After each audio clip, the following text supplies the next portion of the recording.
CNN has learned the White House has fired multiple administration officials after the president met with a well-known far-right activist. That's right. That activist is Laura Loomer, who you see there in red. She was seen there at the White House yesterday greeting Commerce Secretary Howard Lutnick.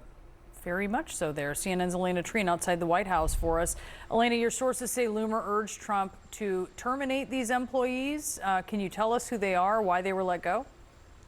Yeah, she actually went in, I was told, to the West Wing with a list of around a dozen names and urged President Donald Trump to fire them. A lot of this was more about loyalty tests and whether or not these people had the president's best interests at heart, at least from her point of view. Now, this was first reported by the New York Times, but what we've learned since is that the White House has actually moved forward with firing multiple administration officials. At least 3 national security staffers were also on that list. And look, it's interesting because we know that National Security Advisor Michael Waltz, he was actually meeting with the president in the Oval Office before Loomer had entered the West Wing and came in to meet with him. So he ended up staying back, and he was there while she was doing this, while she was telling him how many of the staffers who served beneath him, including his principal deputy secretary,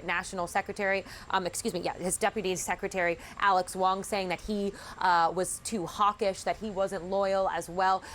So a very interesting meeting. And I want to give you just a little bit of context on Loomer, because she's someone, as you mentioned, she's a far-right activist. She's actually someone who had a lot of access to the president while he was on the campaign trail. We did a story last fall about how she had traveled with President Donald Trump to a 9/11 memorial, something that actually caused a lot of consternation within his inner circle. And she's been complaining in recent weeks as well that she hasn't had enough access to the West Wing. But yesterday, of course, we know now that she has met with him. And I'm told as well that the president actually moved forward with a lot of these firings because of her urging of him to do so. Now, I did speak with Loomer as well. I want to read you just a bit of the statement she sent me. She confirmed that she had met with him and said, out of respect for President Trump and the privacy of the Oval Office, I'm going to decline on divulging any details. But she went on to say that it was an honor to, quote, present him with my findings. I will continue working hard to support his agenda, and I will continue reiterating the importance of strong vetting for the sake of protecting the president and our national security. So you can hear there how she's clearly saying that she believes that people somehow got into the National Security Council without really being as loyal to the president, as we know that, many of these people who were actually vetted by Sergio Gore, the head of the Presidential Personnel Office, she's arguing that they weren't that loyal, and now we're seeing many of them actually get fired. Boris, Brianna. All right, Elena Treen, thank you for the report. Following more breaking news now, sources tell CNN the White House fired at least 3 National Security Council staffers after a far right-wing conspiracy theorist told the president they are, quote, disloyal. One source says these terminations were a direct result of Laura Loomer's meeting with President Trump yesterday. Now, it is important to note that Loomer is a far-right activist who has gone deep into conspiracy theory land. Just one example, she claimed that 9/11 was an inside job. Now, she told CNN that she wouldn't comment on the meeting.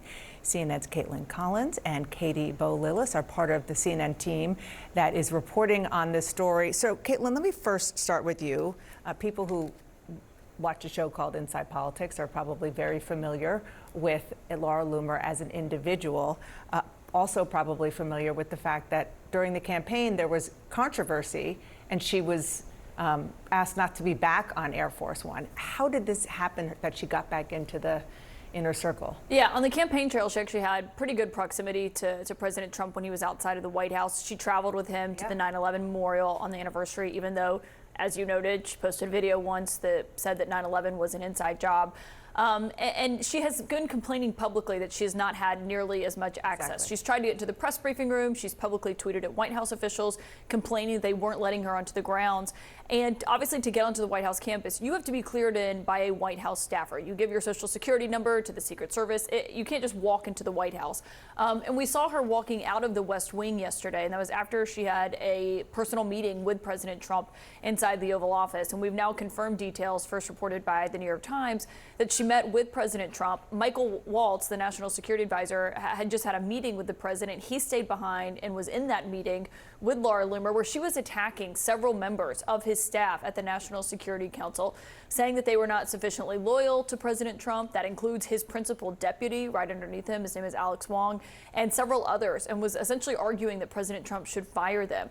And then she left shortly before that tariff announcement came out yesterday afternoon. And so now what we're witnessing right now is a purge is underway at the NSC with several of the names that she brought to President Trump, arguing that they should not work for him. And this is the key, and I want you to talk about who these people are in 1 second. But the key here is people hear NSC, they work for Mike Waltz, they might think, oh, this is about Signalgate. It's not. No, none of Nothing these to do with it. It's about loyalty. Are related to that, Alleged from what we understand. loyalty. Right, it's alleged loyalty, or the argument is that they're too hawkish, that they don't actually share the president's views on that. I mean, you can look at the Signalgate chat, and there were even disagreements with the vice president saying that he didn't believe that they should strike. And so, anyway, but on this, it is important to note that Laura Loomer is driving this. She is a far-right activist. She is someone who said that if Vice President Harris won the White House during the election, that it would smell like curry. Those were comments that were denounced by Republican allies of the president. Including Vance, the times that he disagreed with it. And so she is the one who's really driving this, and it speaks to the level of influence that And she let's has. talk about the impact on national security, who they are, and why this matters so much for how the national security of the United States of America is run and who's doing it. Well, what's fascinating about this is that the 3 staffers that have been fired here are outside of Washington Beltway national security circles.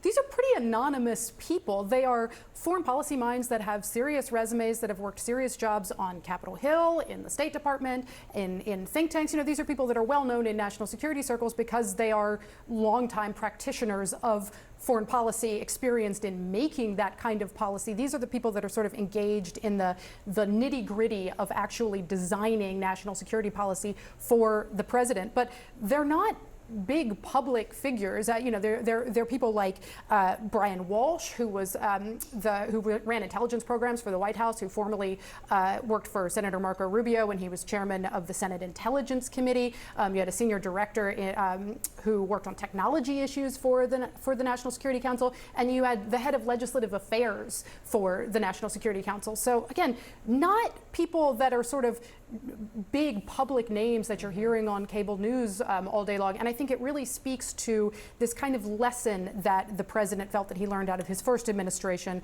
of being managed up by these faceless bureaucrats. Thank you both for your reporting. Appreciate you being here, getting up and in a little earlier.